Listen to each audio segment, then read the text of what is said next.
When God appears to Moses in Exodus chapter 34, he cries out before him, the Lord, a God gracious and compassionate, slow to anger and abounding in steadfast love and faithfulness. That phrase, steadfast love and faithfulness, is essentially just two words in Hebrew, chesed, and then the word emet. These two words used together could be translated steadfast love and faithfulness, but I think actually they communicate a single idea, that of a God who is covenantally loyal. In fact, as you look throughout the Old Testament, you see that these words often occur together. They communicate a single principle, that God is a God who is faithful to his promises. He is a God who is covenantally loyal. This first word, chesed, we often translate as steadfast love or mercy. Really, though, this refers to being willing to honor a commitment or a relationship. In other words, showing chesed to someone is demonstrating mercy to them because of a covenant you have made with them. It's not some abstract sense of mercy that you would show to a stranger on the street or to some in the Old Testament, to some strange or foreign nation. Rather, it's a mercy shown because of a commitment. The other word, emet, that we talk about here, is truth or reliability. And if you are a man of emet, then you do what you say you are going to do. You are a man of your word. You're trustworthy. And so together, they communicate this concept that there is a steadfast, loyal, faithful mercy that God is showing for his people. In fact, I think what helps us understand is Genesis chapter 47, verse 29. There, Jacob, who is preparing to die, tells Joseph, "You must promise me, if I have found favor in your sight, put your hand under my thigh and promise to deal kindly and truly with me. Do not bury me in Egypt." The words he uses here for kindly and truly are chesed ve'emet. Deal with me with a covenant loyalty in regards to this agreement that we have with each other as a father and a son.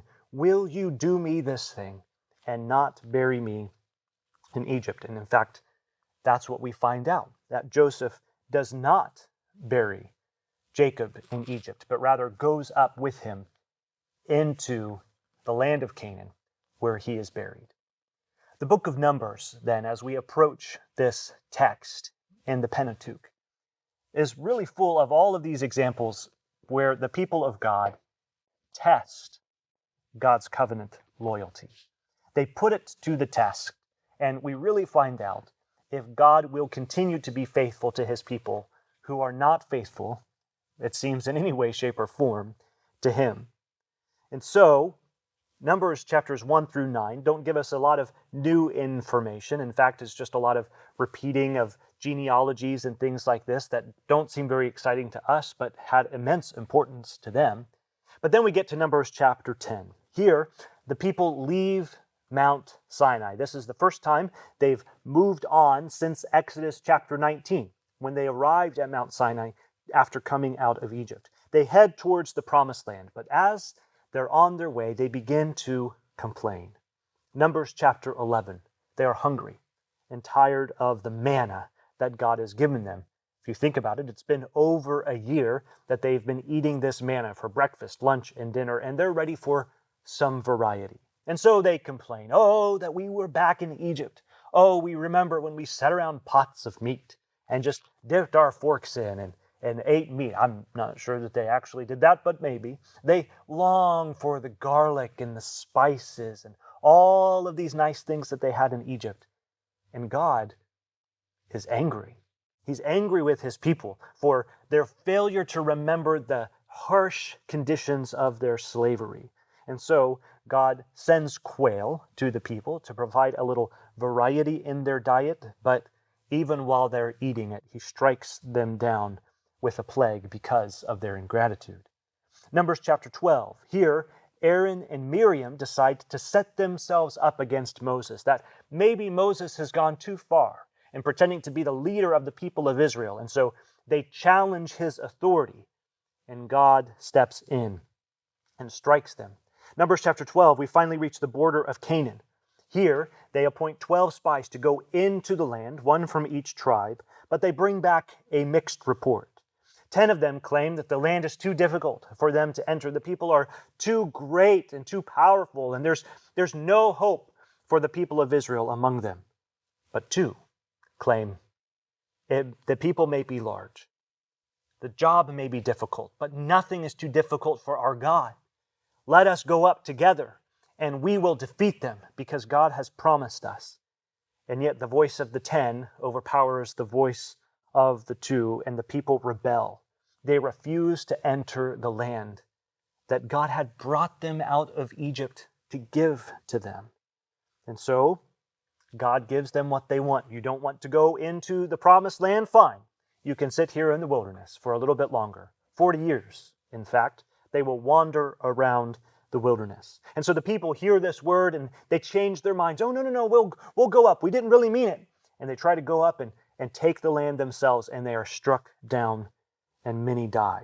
They find out they've been quickly defeated, and they will, in fact, spend 40 years wandering in the wilderness.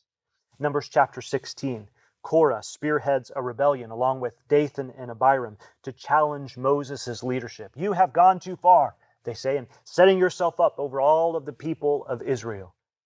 And so Moses challenges them to bring their request before God, which they do, and fire comes out from the Lord and absolutely consumes them.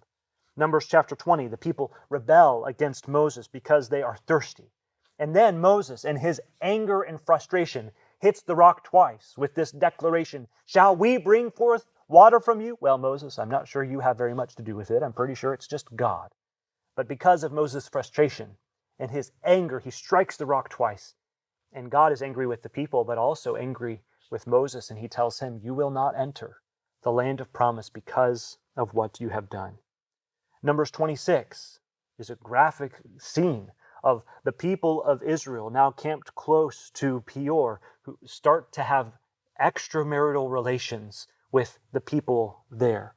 And God strikes them in his anger. In fact, it's hard to read through this entire book without asking the question, how come God has stuck around with his people?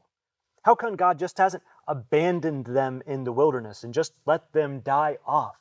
It certainly seems that that's what the people deserve.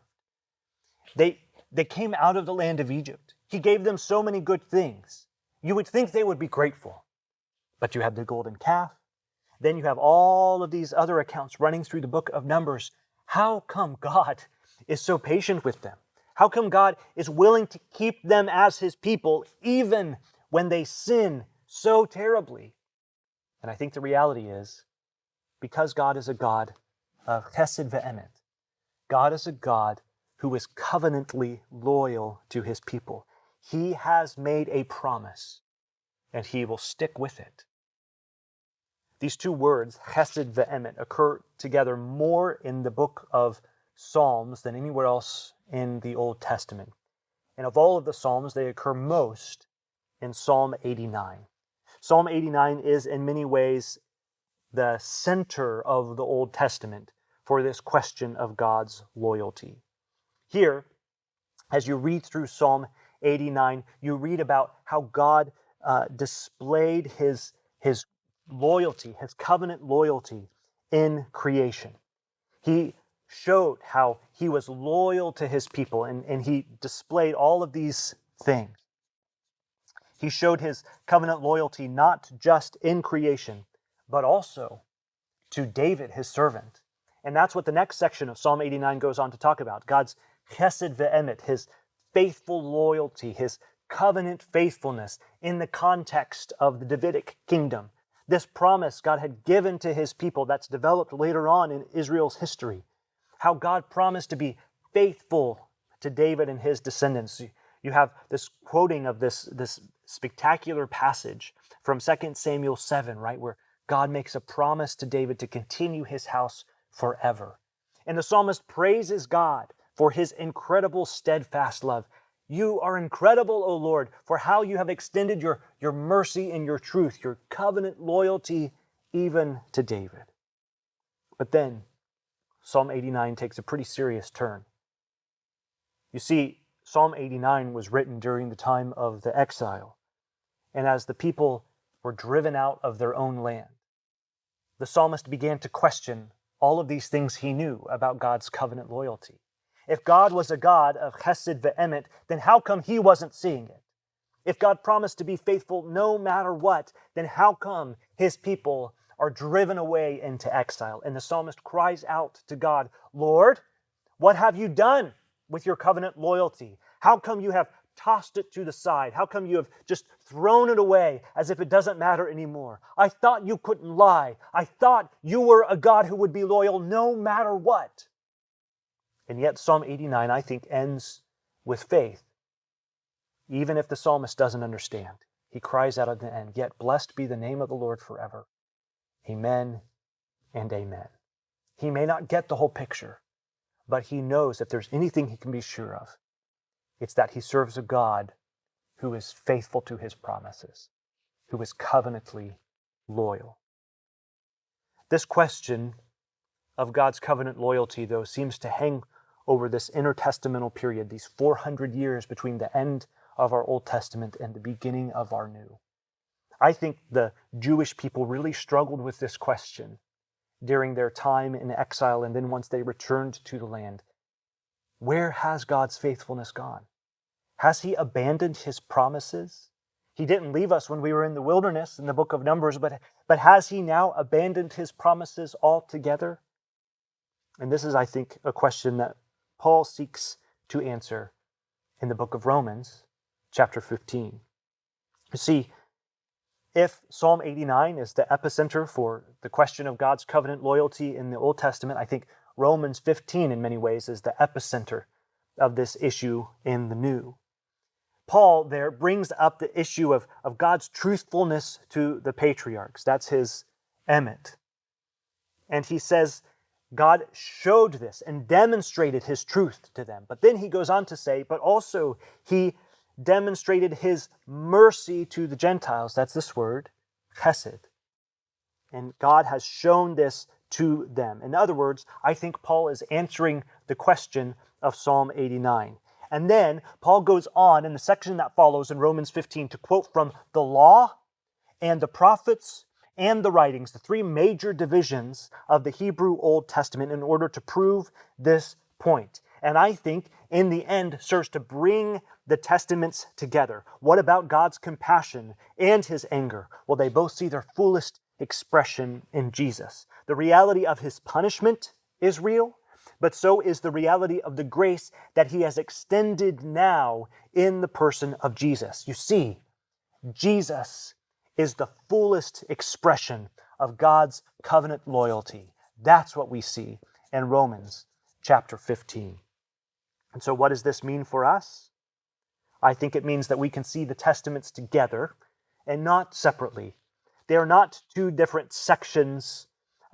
Perhaps we could even package them, sell a New Testament separately and an Old Testament separately. No, I think they are together one book telling one story of God's covenant loyalty to his people. I think we can also rejoice that God is a faithful God. Because of God's chesed ve'emet, because of his covenant loyalty, we can have hope. And so, when I begin to question in my life if God has abandoned me, I can remember God's good promises. You see, even when life gets tough and difficult, when I feel frustrated and fed up with life, God is not going to abandon me. God is right there with me. He has promised to continue to be with me. Also, when it seems like life isn't even worth living, when it seems like maybe my sin is too much for me to handle, the pit I've dug for myself is too deep for me to claw myself out of. Maybe it's even the suffering and the abuse that you've experienced at the hand of others has left you feeling worthless and hopeless and powerless. But even in the midst of this all, God will not abandon you, even when everyone has walked out on you and you feel completely and totally alone. Even when you feel like no one else is standing with you. Maybe it's even your own choices that has driven them away. But even in these moments, God will not abandon you. You see, God is a God who is full of chesed ve'emet, who is full of a covenant loyalty. And even though we may test him, much like the Israelites, time and time and time and time again in the wilderness, God may refine us, God may discipline us, but in the end, God's covenant loyalty will stick with us, no matter what.